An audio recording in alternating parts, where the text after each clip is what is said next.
미국의 유명한 심리학자 레오 바스카글리아라는 심리학자가 있습니다.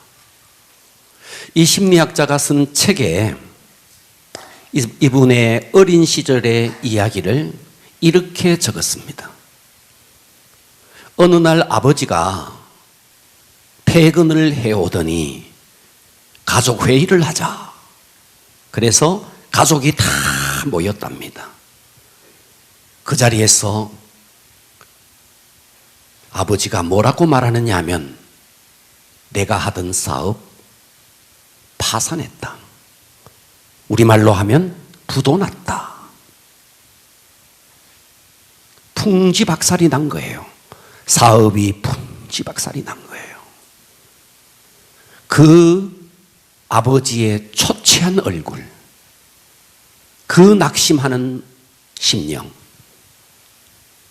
그 어린 시절 레오 바스카글리아라는 어린 아이는 그 아버지의 얼굴을 보는 순간 하늘이 무너지는 것 같더래요.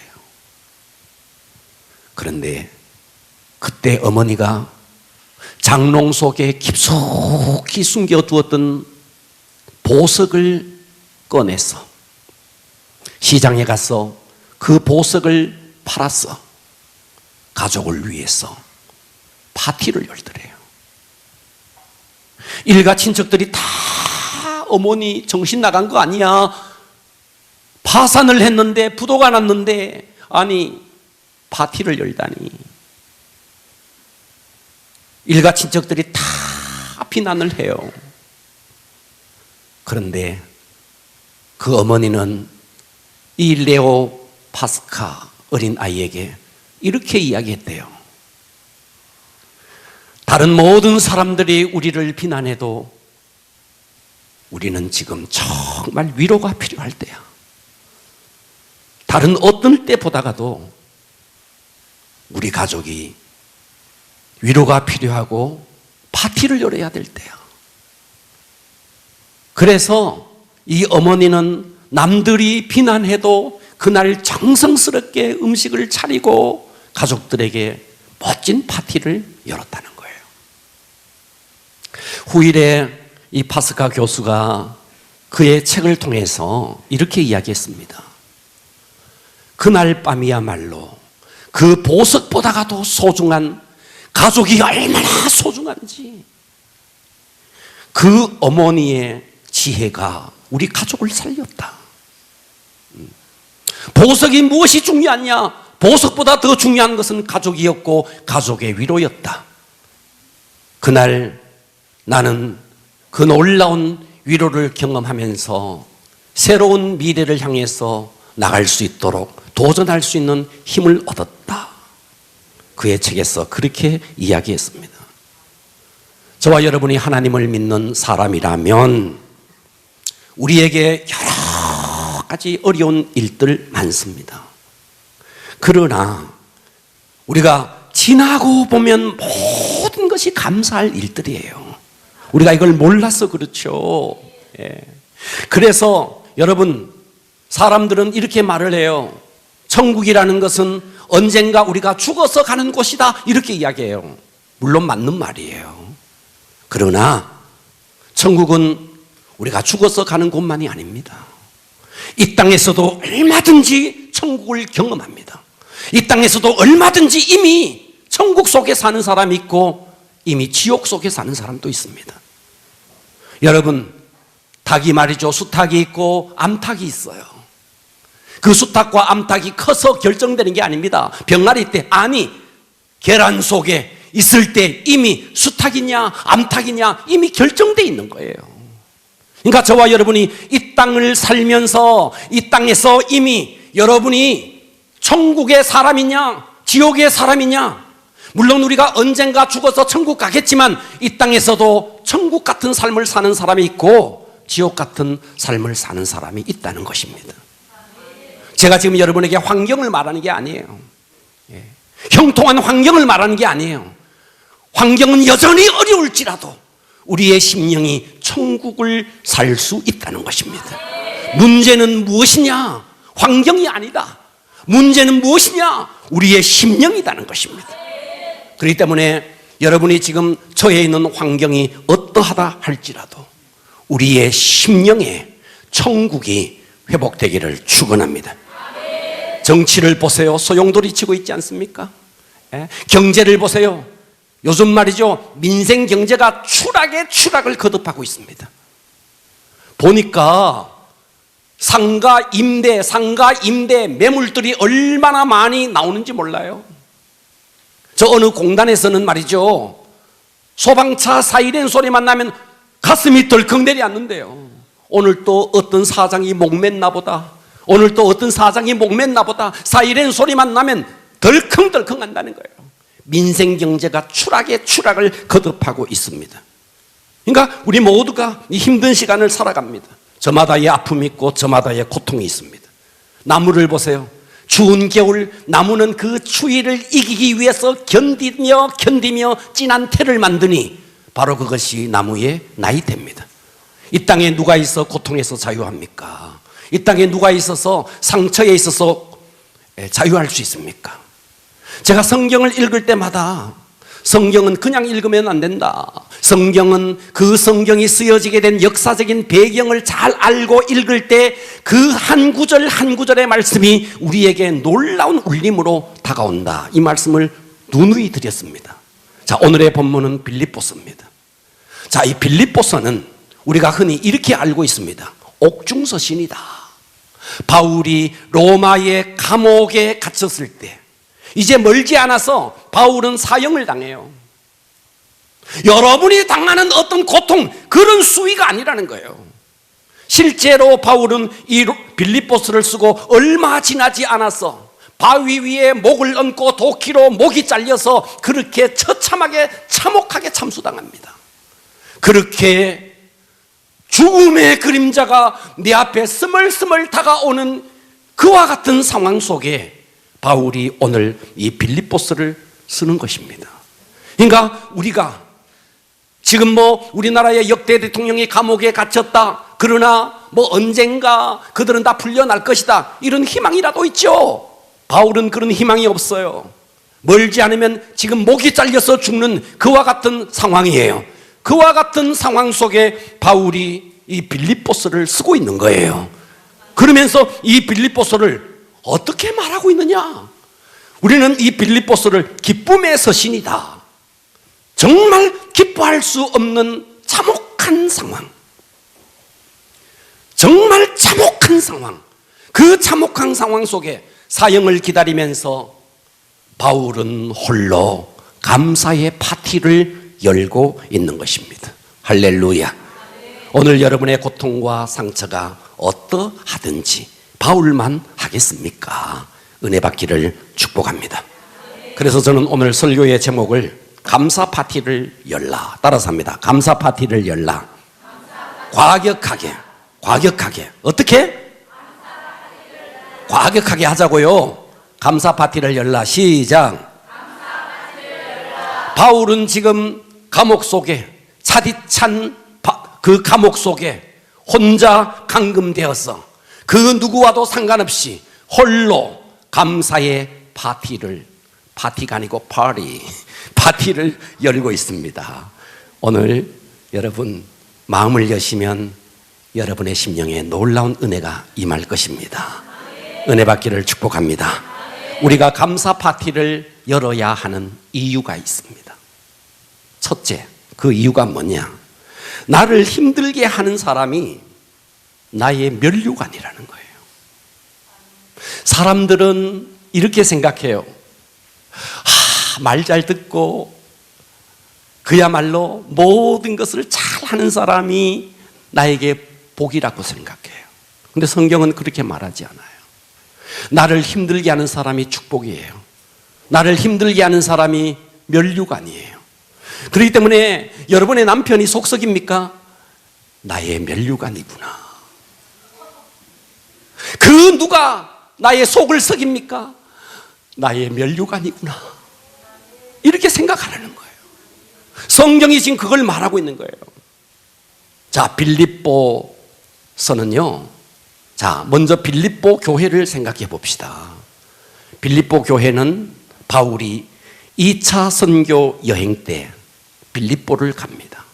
갔더니 거기에 두아디라 출신 자주장사 루디아가 나옵니다. 루디아.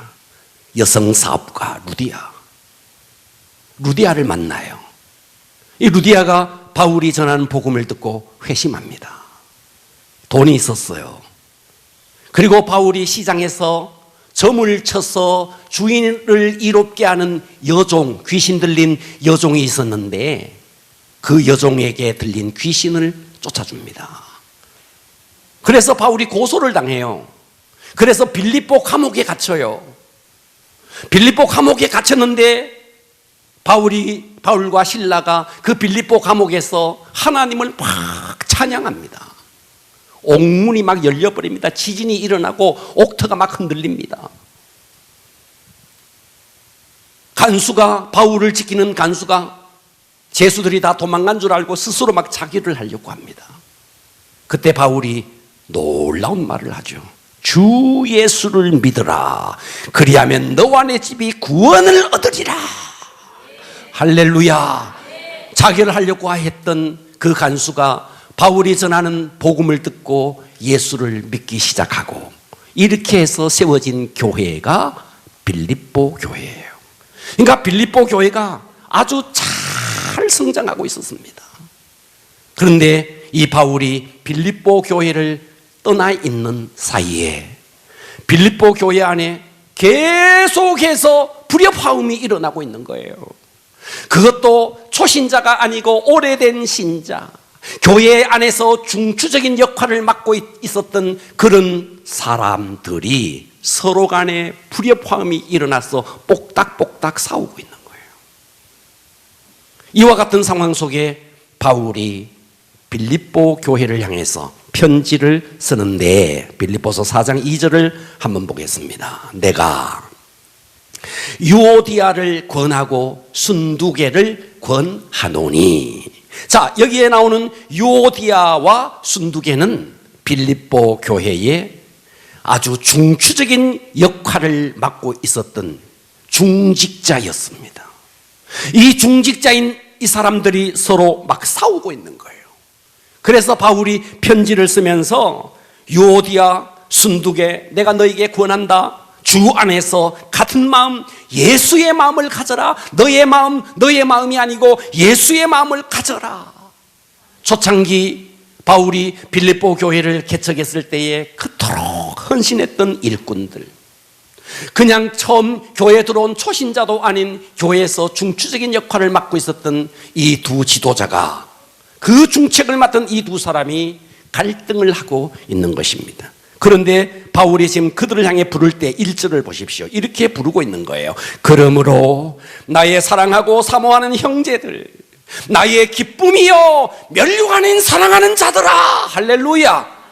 이렇게 교회 안에서 불협화음을 일으키고 교회 안에서 뽁닥뽁닥 싸우는 그들을 향해서 바울이 말하는 거예요. 너희는 나의 기쁨이야, 너희는 나의 면류관이야. 이렇게 지금 말하고 있는 거예요. 그렇기 때문에 우리가 이 땅을 살아가면서 누가 나에게 아픔을 준다고 해서, 누가 나에게 고통을 준다고 해서 그 사람을 대적자로 여기고 무거운 짐으로 여기는 순간 그 문제는 절대로 해결되지 않습니다. 나를 괴롭히는 사람, 나에게 고통을 주는 사람, 심지어 내 등 뒤에서 비수를 꽂는 사람까지 나의 면류관이고 나의 기쁨이로다. 이렇게 할 때 여러분의 인생의 모든 꼬인 문제들은 해결을 될 것입니다. 할렐루야. 여기에 면류관이라는 말을 쓰고 있죠. 이 면류관은, 자, 성경에 면류관 그랬을 때는 두 가지의 면류관이 있습니다. 첫 번째는 왕이 쓰는 왕관이 면류관이에요. 또 하나는 마라톤 선수가 열심히 끝까지 경주를 해서 최종 1등으로 들어온 자에게 쓰여지는 월계관이 있습니다. 그 월계관 또한 여기서 말하는 면류관이에요. 그래서 면류관에는 왕이 쓰는 왕관과 경주자가 쓰는 월계관, 이 두 가지를 면류관이라고 합니다.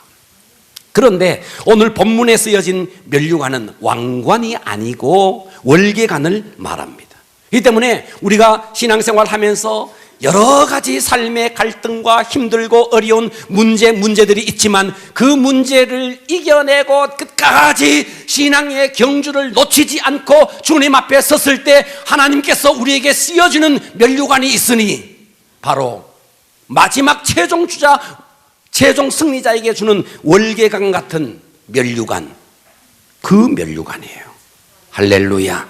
그러므로 여러분, 우리가 신앙생활 하면서 때로는 여러분이 직장생활을 하면서 힘들고 어려운 문제들이 있을 때 그 자리에서 박차고 뛰쳐나가고 그런 것이 아니라 그것을 잘 견디고 인내하고 마지막 끝까지 최종 주자가 될 때 하나님은 우리에게 월계관을 씌워주니 이것이 바로 면류관이라는 것입니다.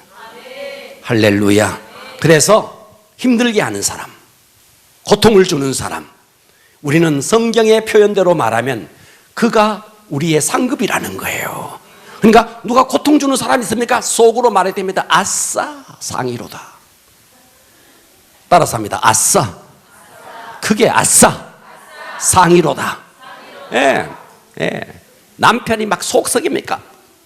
겉으로 하면 또 그러니까 속으로 아싸, 상이로다. 할렐루야. 목장의 식구들이 속썩입니까? 아싸, 상이로다. 여러분, 마귀가 1년 내내 바겐세일 하지 않고 아주 말이죠, 그 마귀의 가방 속에 들어있는 명품 중에 명품이 뭔지 아십니까? 마귀의 가방 속에 들어있는 명품 중에 명품, 절대로 바겐세일 하지 않는 이 마귀의 명품, 그게 뭐냐? 3가지입니다. 첫째, 따라서 합니다. 섭섭. 크게 합시다. 크게. 섭섭. 미움. 낙심. 이거예요. 뭔 일에 섭섭해집니까? 마귀의 명품 가방 속에 들어있는 그거예요. 뭐 할 때 자꾸 섭섭해지는 거예요. 섭섭해지는 거예요. 마귀의 명품 가방 속에 1년 내내 박인세일하지 않는 명품 중에 명품, 그게 섭섭이에요. 그리고 그것 때문에 미워지는 거예요. 그것 때문에 낙심하는 거예요. 그렇기 때문에 마귀가 뭐라고 말해도 내 속에 섭섭이 없고, 마귀가 뭐라고 말해도 내 속에 미움이 없고, 마귀가 뭐라고 말해도 내가 낙심하지 아니하면 우리는 마귀를 이기는 것입니다. 근데 우리는 마귀의 명품에 다 나가 자빠지는 거예요. 다 자빠지는 거예요. 조그만 일에 섭섭해지고 미워지고 그리고 낙심해지는 거예요. 여러분, 바울이 말이죠, 고린도 전서를 쓸 때에 이 고린도라는 도시가 사도행전을 쭉 보면 바울이 참 이 고린도에도 많은 애를 쓰면서 고린도 교회를 세웠습니다. 그런데 시간이 좀 지나가면서 고린도 교회 안에서 어떤 일이 일어났느냐 하면, 바울 저거 가짜다, 바울 저거 사꾸라다, 바울을 비난하는 사람, 바울 저거 사도도 아니다, 막 이런 바울이 세웠던 그 고린도 교회 안에서 바울을 비난하는 무리들이 막 생겨난 거예요. 바울은 정말 섭섭할 수 있었어요. 그런데 바울은 섭섭 안 했어요. 바울은 정말 미워할 수 있었어요. 그런데 미워 안 했어요. 바울은 낙심할 수 있었어요. 그런데 바울은 낙심 안 했어요. 바울이 고린도 교회를 향해서 편지를 쓰면서 이렇게 쓰고 있는 거예요. 고린도전서 1장 4절에 보니까, 그리스도 예수 안에서 너희에게 주신 하나님의 은혜로 말미암아 내가 너희를 위하여 항상 하나님께 감사하노니.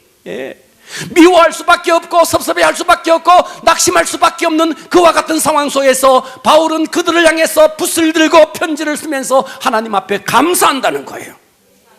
바울이 친히 세웠던 고린도 교회, 많은 세월을 보내면서 그곳에서 성경을 가르쳤던 그런 고린도 교회, 그런데 그렇게 애써 세웠던 그들이 바울을 향해서 비난하면서 저는 사도도 아니야 이렇게 욕을 해대는 그들을 향해서 바울은 지금 감사의 편지를 쓰고 있는 것입니다. 그러니까 오늘 우리의 삶에 어떤 문제라도 문제를 해결하는 것은 감사라는 거예요. 그래서 감사에는 두 가지의 종류의 감사가 있습니다. 첫 번째 감사는 감사할 거리가 있어서 하는 감사예요. 자식들 다 잘 되고 말도 잘 듣고 하는 일마다 형통하고, 목자들이 있는데 목장 식구들이 모여라 하면 잘 모이고 감사하죠. 전도하라 그러면 전도 잘하고 감사하죠. 그런데 그것만 감사 아니에요. 두 번째 감사는요, 애들은 말도 안 듣고 남편은 속만 썩이고 목장 식구들은 모여라 그러면 언제 핫바지에 뭐 새듯이 다 새가버리고 눈물 나죠. 그런데 그때 하는 감사가 진짜 감사라는 거예요. 그래서 우리가 감사거리가 있어서 감사할 때는 감사 그것으로 끝나버린 겁니다. 그러나 감사거리가 없을 때 눈물이 나는 상황, 힘들고 어려운 상황, 그 상황 속에 감사할 때 어떤 일이 생기느냐? 내 속에 영성이 생기는 거예요. 그 상황 속에 감사가 진짜 감사한 거예요. 감사할 수 없는 상황, 눈물 흘릴 수밖에 없는 상황, 고통할 수밖에 없는 상황, 그 상황 속에서 감사할 때 내 영성이 새로워지고 내 내면이 더 단단해지고 나로 하여금 하나님을 더 의지하게 만들어지고 더불어 하늘의 상까지 있으니 그 감사가 진짜 감사라는 거예요. 할렐루야. 그래서 제가 기도하는 가운데 이런 생각이 들었어요. 우리 교회 1등 성도가 누군가? 말 잘 듣고 전도 잘하고 모여라 그러면 잘 모이는 사람이 1등 성도인가? 맞아요. 1등 성도 맞아요. 근데 그보다 더 1등 성도가 있더라고요.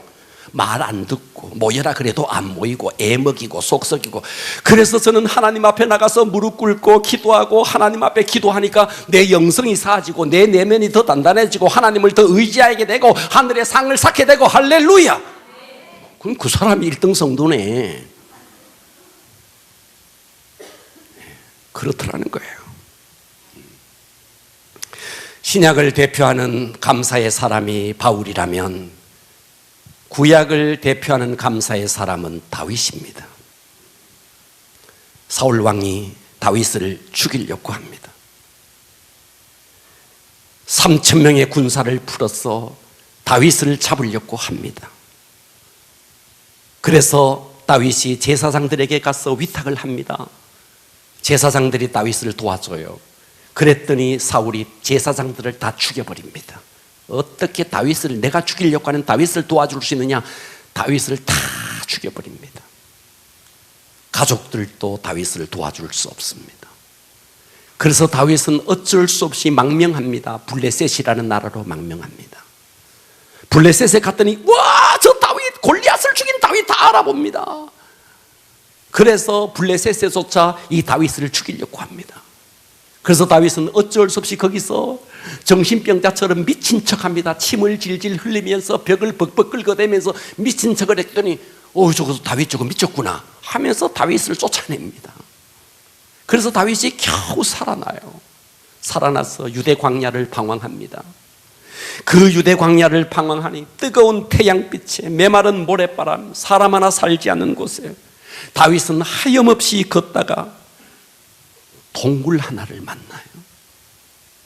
그리고 그 동굴 속에 들어가서 그 뜨거운 태양빛을 피해 동굴 속에 들어가서 다윗은 그 자리에서 쓰러져 버립니다. 쓰러진 다윗에게 불현듯 떠오른 한 분이 있었으니 그분이 하나님이었어요. 다윗은 동굴 속에서 정말 짐승 같았어요. 그 동굴 속에서 모든 사람들에게 버림받고 눈물을 흘리면서 그가 하나님을 찬양하니 그 찬양이 시편 57편입니다. 그 시편 57편 1절은 이렇게 고백합니다. 하나님이여 내게 은혜를 베푸소서. 내게 은혜를 베푸소서. 내 영혼이 주께 피하되 주의 날개 그늘 아래에서 이 재앙들이 지나기까지 피하리다. 한마디로 말하면 살려달라는 거예요. 통곡하면서 하나님 앞에 매달리는 거예요. 이렇게 다윗이 하나님을 향해서 통곡하면서 기도하다 보니까 다윗의 마음이 뜨거워지는 겁니다. 하나님을 향해서 마음이 뜨거워지는 겁니다. 내가 홀로 아니었구나. 내 옆에는 하나님이 계셨구나. 모든 사람들이 다 나를 죽이려고 하지만, 내가 그래서 짐승처럼 이렇게 유대 광야를 홀로 방황하지만 하나님이 결코 나를 버리지 않았구나. 그 뜨거운 마음에서 다윗이 고백하니 7절을 보십시오. 하나님이여, 내 마음이 확정되었고 내 마음이 확정되었사오니 내가 노래하고 내가 찬송하리라. 내 영광아 깰지어다. 비파야 수구마 깰지어다.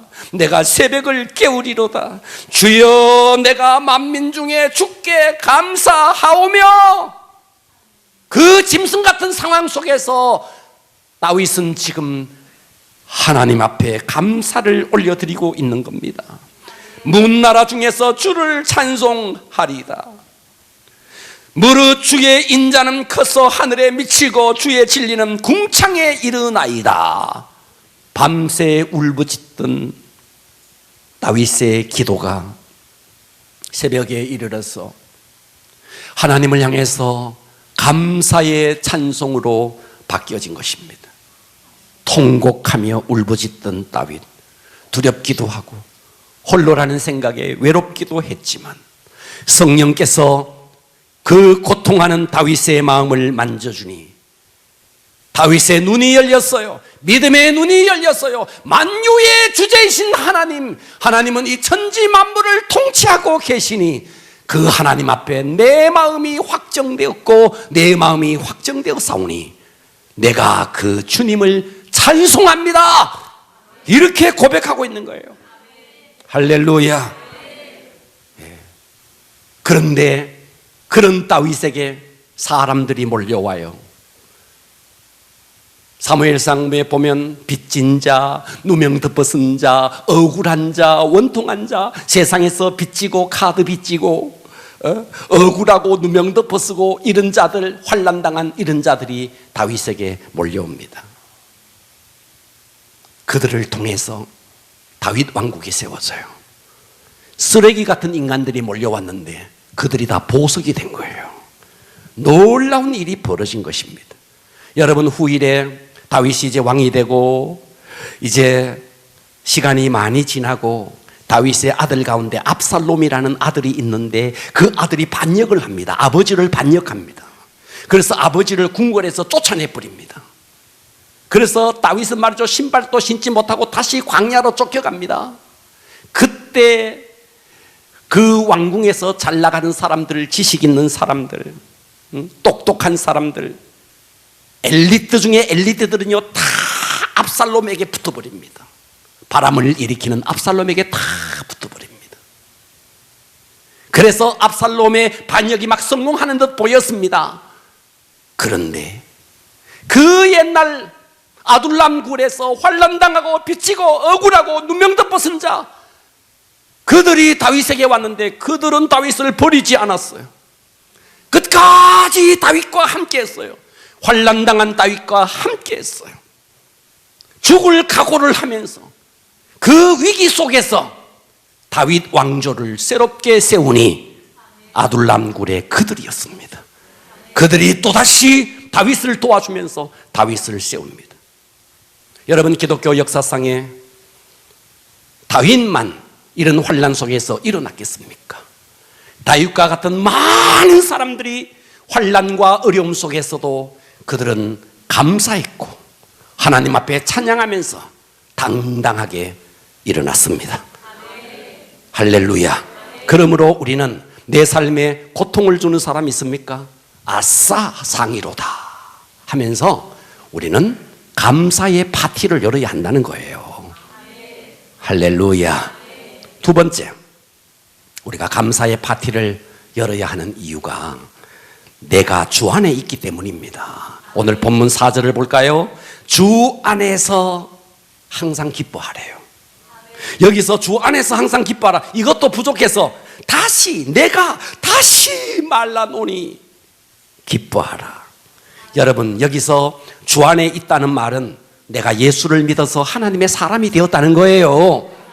여러분, 여러분의 삶이 아무리 힘들어도 나를 힘들게 하는 사람이 내 도처에 깔려 있어도 나는 하나님의 사람이로다.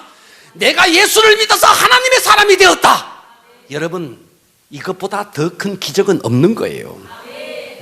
가끔씩 말이죠, 비가 떨어질 때 토란이나 연잎이나 이런 걸 보면요, 빗방울들이 쪼록쪼록 떨어지다가 작은 물방울들은요, 큰 물방울을 만나면요, 합쳐져 버립니다.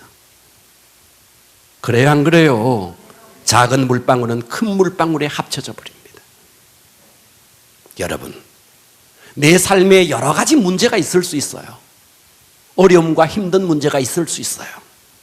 그러나 그것을 능가하는 놀라운 기적 중의 기적이, 죄중에 태어나 죄중에 살다가 영원히 죄중에서 지옥의 밑창에 들어가야 할 나 같은 자를 하나님께서 친히 이 땅에 오셔서 육체를 입으시고 피를 흘려주시면서 나의 모든 죄를 다 속하여 주시고 나를 의롭다 칭하여 주시고, 너는 내 것이야, 너는 내 것이야, 너는 하나님의 사람이야 라고 의롭다고 칭하여 주셨어.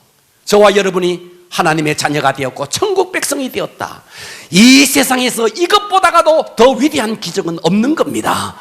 이 큰 물방울에 작은 물방울 어떤 것들도 다 합쳐지고 거기서 녹아지고 융해되어지고 하나가 되어져 버리는 겁니다.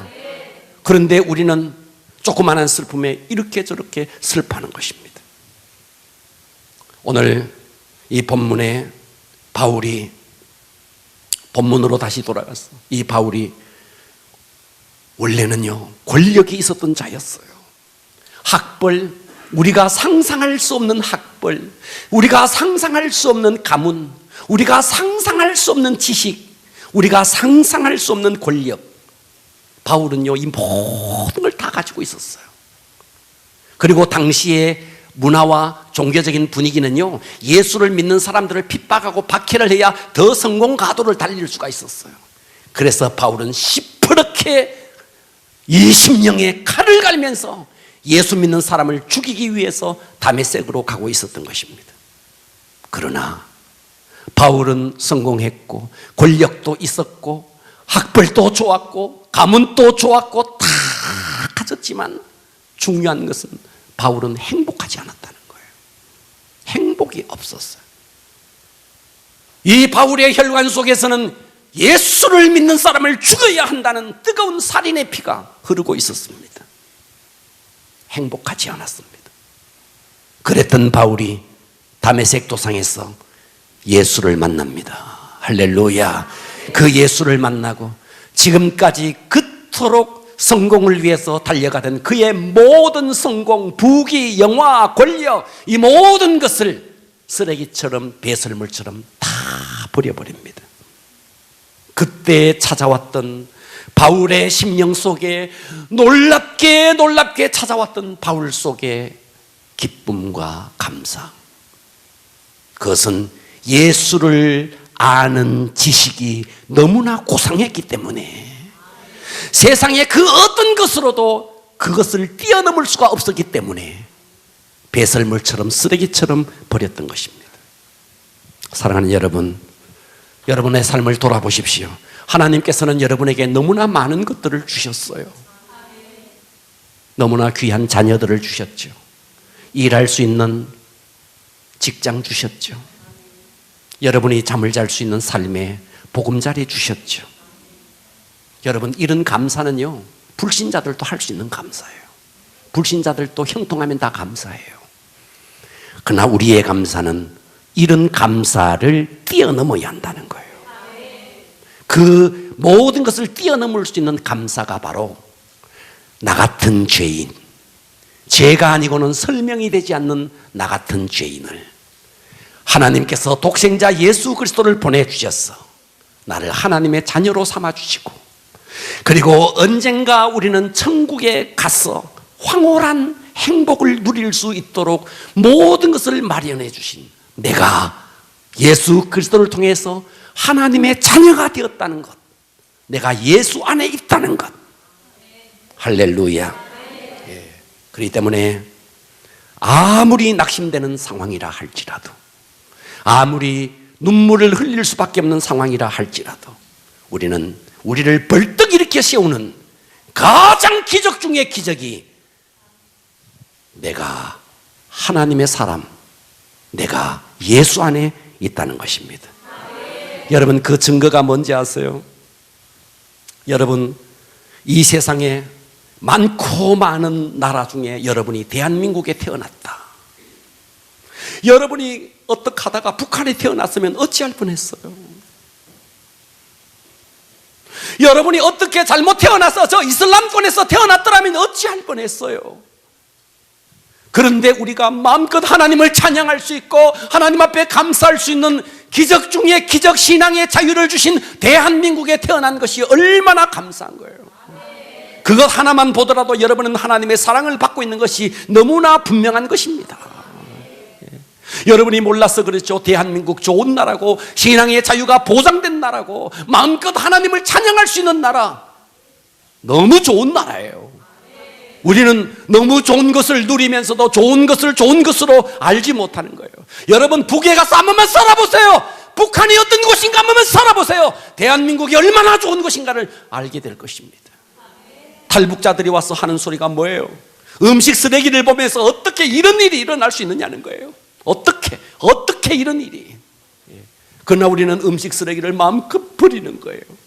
이렇게 좋은 나라, 신앙의 자유가 보장된 나라, 여러분 다른 거 다 차치해 두고라도 내가 대한민국에 태어났다는 사실, 그리고 내가 그 예수 그리스도를 믿어서 하나님의 자녀가 되었다는 사실, 이거 하나만으로도 여러분은 하나님의 사랑을 받고 있는 것이 분명한 것입니다. 할렐루야. 미국에 말이죠, 밥 호프라는 코미디언이 있었는데 이 코미디언이 아주 유명한 코미디언이었어요. 월남전이 벌어졌고 월남전에서 많은 부상자들이, 이제 상위 군인들이 돌아와서 위로 공연을 하는데 그 나라에서 제일 잘 나가는 코미디언 밥 호프를 준비하는 준비위원이 좀 초대했으면 좋겠다. 그래서 밥 호프를 초대했어요. 초대하려고 하니까 밥 호프가 선약이 있어서 못 간다는 거예요. 그런데 그 위로 공연에 밥 호프가 없는 위로 공연 자체가 너무나 무의미하다. 그래서 당신 5분이라도 좋으니까 5분이라도 잠깐 얼굴만이라도 비치고 좀 가라고 사정을 해서 좋다고 5분만 하고 내려오겠다고 약속을 하고 그 위로 공연에 간 거예요. 위로 공연에 가서 밥 호프가 올라가서 5분을 이야기하는데, 아니 5분이 아니라 10분, 10분이 아니라 20분, 20분이 아니라 30분, 30분이 아니라 40분, 공연이 다음 자기가 있는 공연을 취소하고라도 여기서 막 40분 동안 공연을 한 거예요. 너무 놀라서 이 준비위원이 물었어요.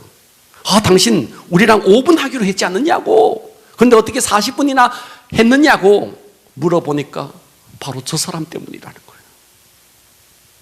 그래서 준비위원이 가보니까 그 사람이 누구냐니까 자기 나라도 아닌 다른 나라의 전쟁에 나가서 그 전쟁 속에서 총을 맞아서 한 사람은 오른쪽 팔을 잃어버리고 다른 한 사람은 왼쪽 팔을 잃어버린 거예요.